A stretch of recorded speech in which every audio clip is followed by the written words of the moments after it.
When I realized the locks had been changed, I felt something inside me shatter. Like the ground beneath my feet had disappeared, and I was falling into a darkness I didn't know existed. I remember standing there in the doorway of what had been my home for 15 years, keys rattling uselessly in my trembling hand. The smell of fresh paint and polished wood mocked me.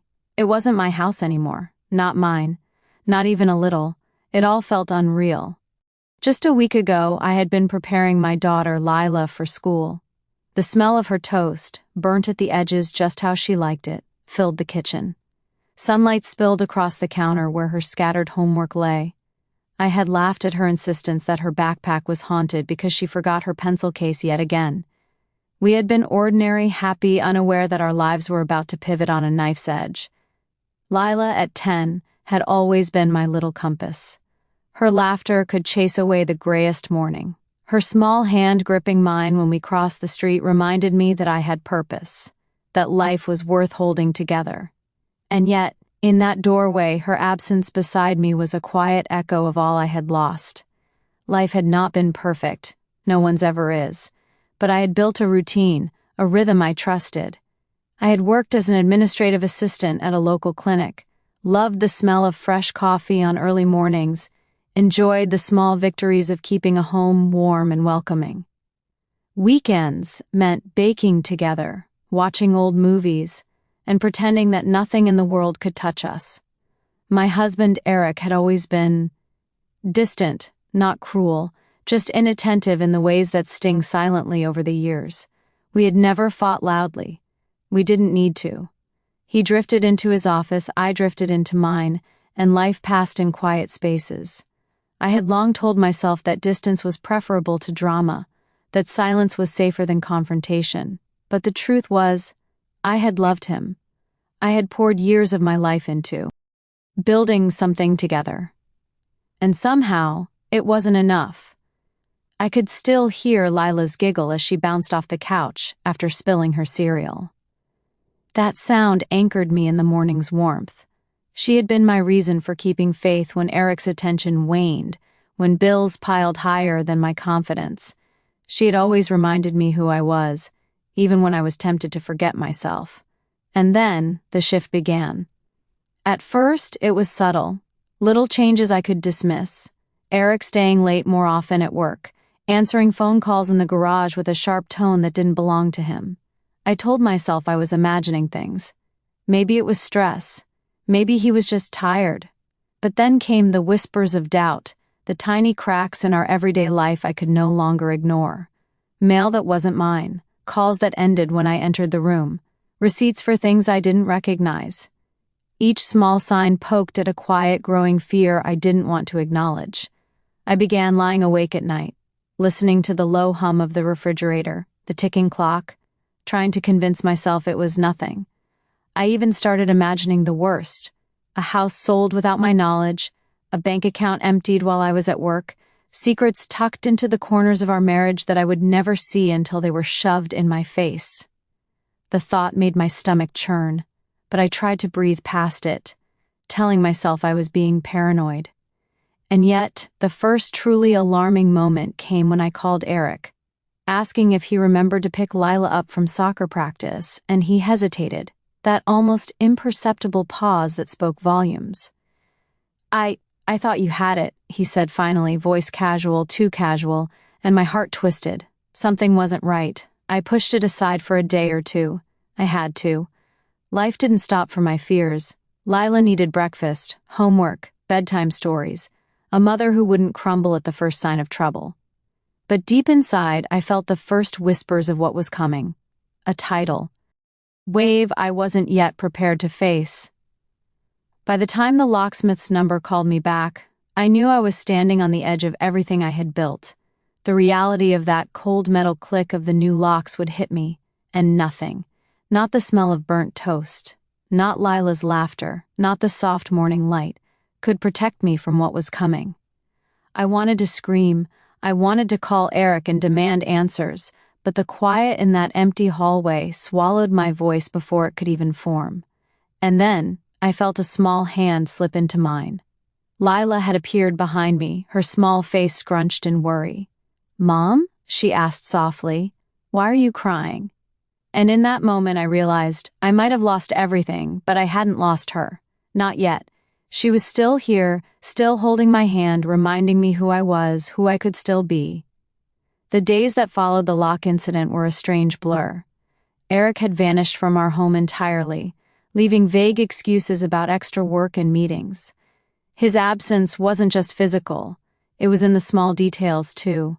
The way he no longer asked about Lila's day, the way he didn't leave her favorite snacks in the pantry, the way our home felt colder, emptier, like a familiar song played in a minor key. At first I tried to ignore it. I kept busy with Lila, driving her to school, sitting with her over math homework she complained about, laughing with her at silly cartoons on Sunday mornings. I even attempted to convince myself that Eric's behavior was temporary, a rough patch that would eventually smooth itself out.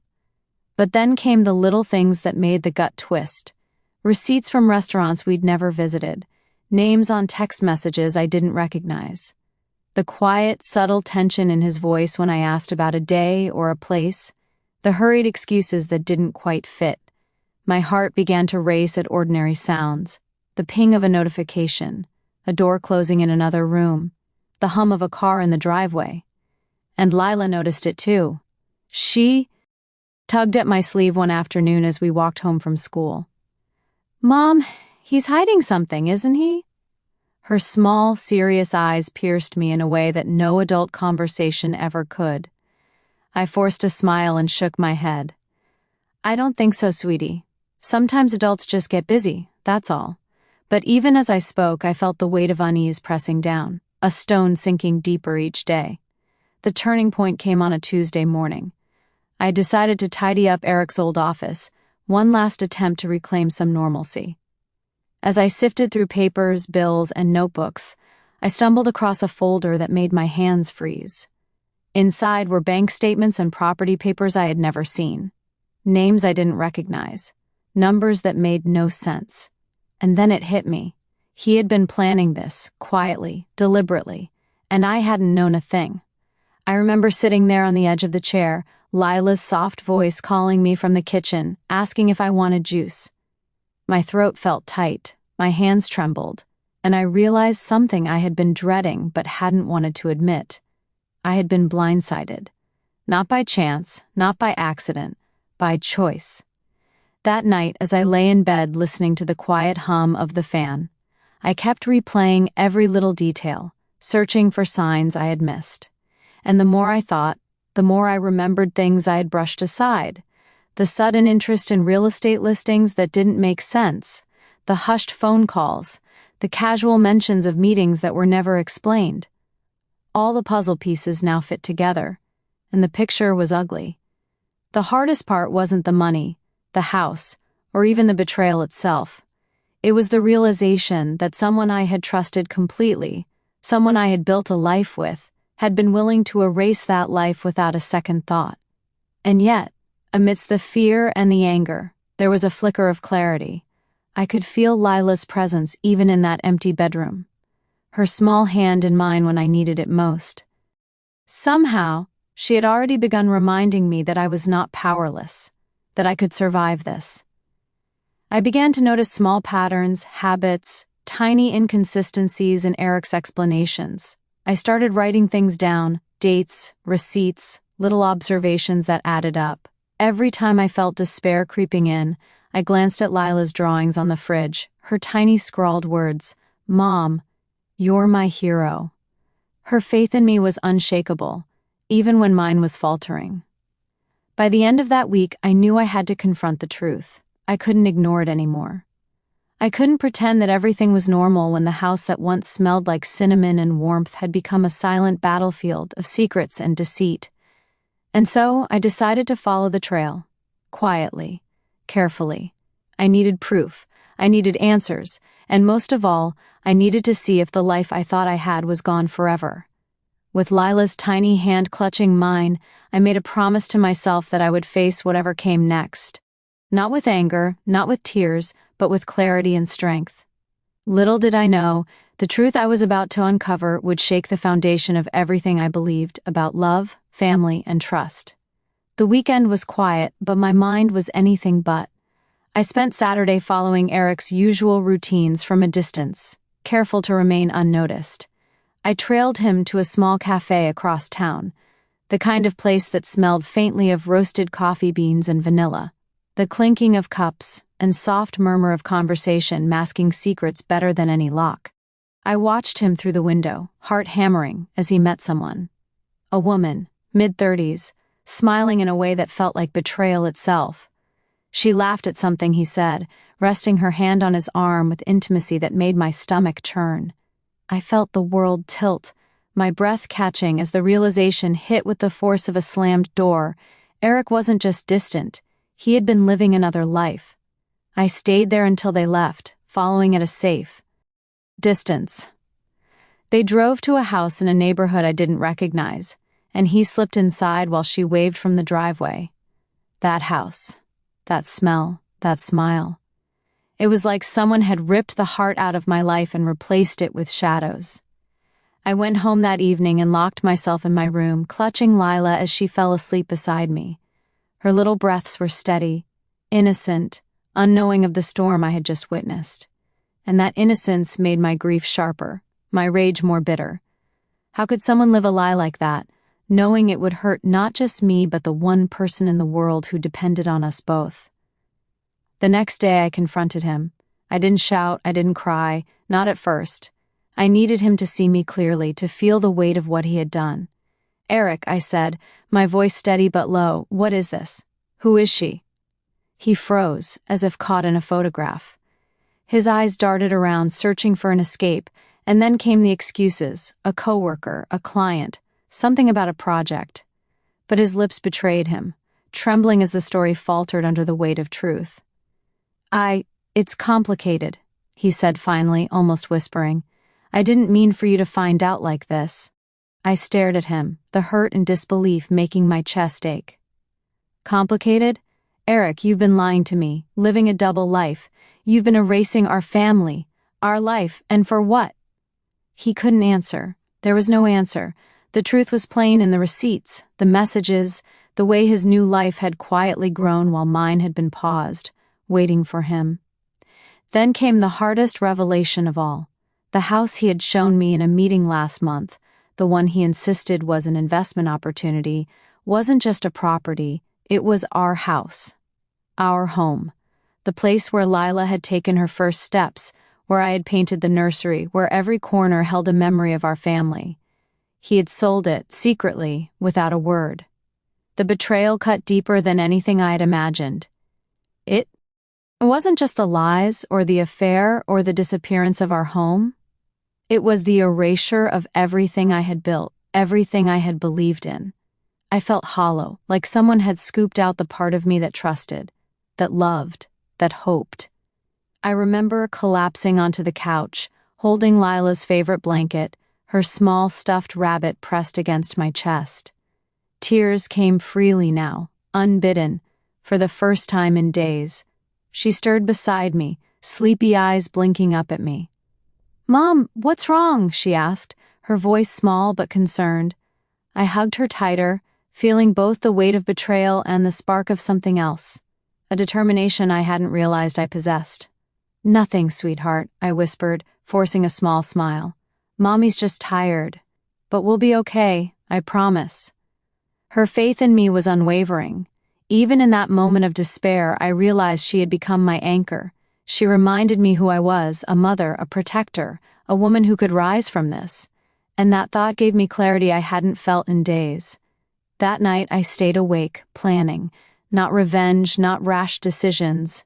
Clarity. I wanted to ensure that every step I took from that moment forward was grounded in truth, in justice, and in reclaiming what had been stolen from me. I started gathering evidence, documents, bank statements, phone records.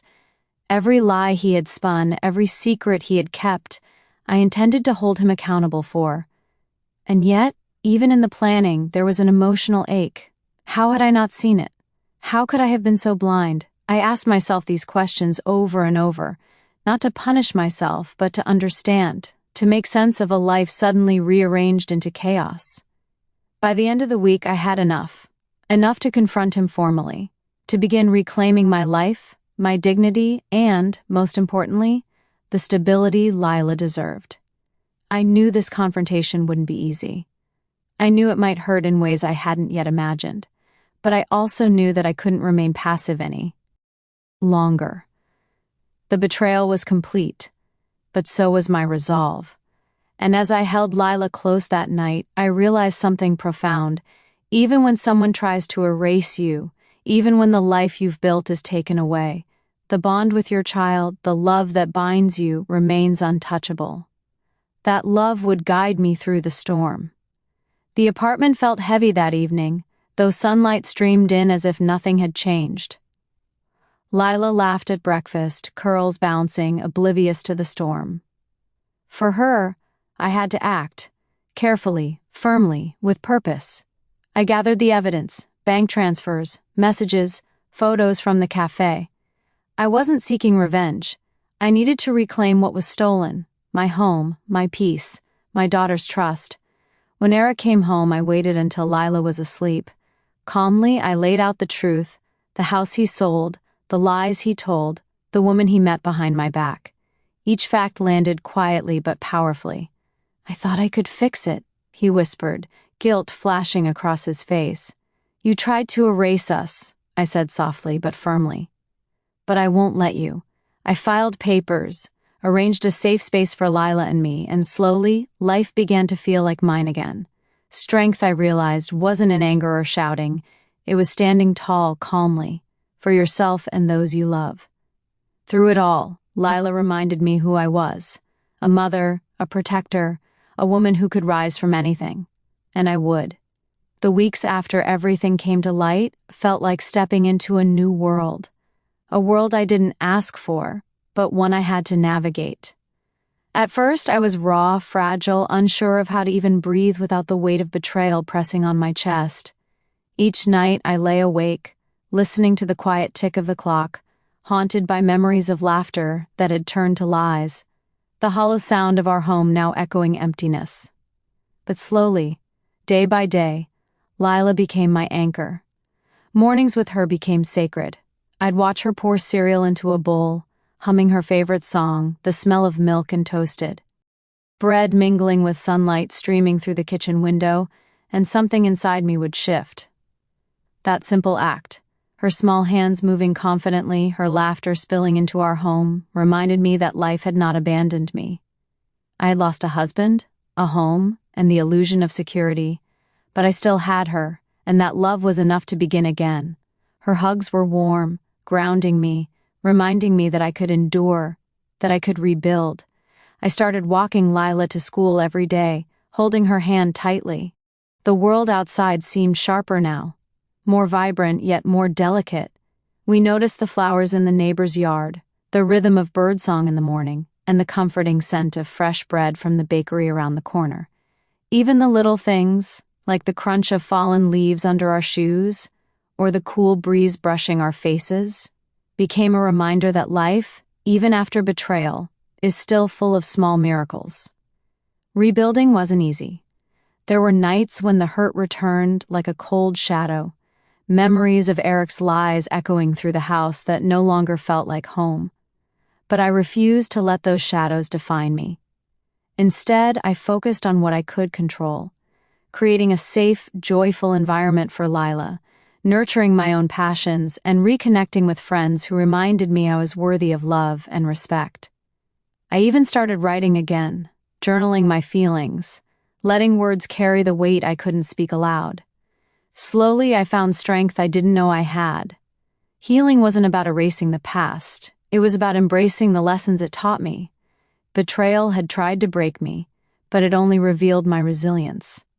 Motherhood had given me a courage I could lean on, a fierce, protective love that nothing could shake. Lila wasn't just my daughter, she was my guide back to myself. There were moments of quiet triumph, too, laughing freely at a joke she made, watching her take her first steps in a new dance class, hearing her excited chatter about school projects, or simply seeing her draw a rainbow on the sidewalk. All of these reminded me that joy could be found even after heartbreak. I started volunteering at a local women's group, sharing my story with others who had felt powerless, realizing that my experience could help someone else find hope and strength. To everyone watching, life will test you in ways that feel unbearable, but even in the darkest moments, there is hope.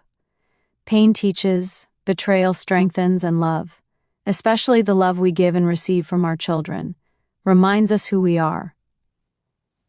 You are stronger than you think, and even when it feels like you've lost everything, you can still find yourself again.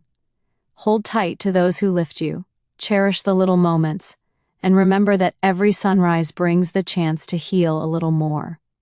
If this story moved you, don't forget to subscribe for more real-life stories of courage, hope, and the power of love. Share your thoughts in the comments. I'd love to hear how you found strength in your hardest moments. Remember, you are never alone.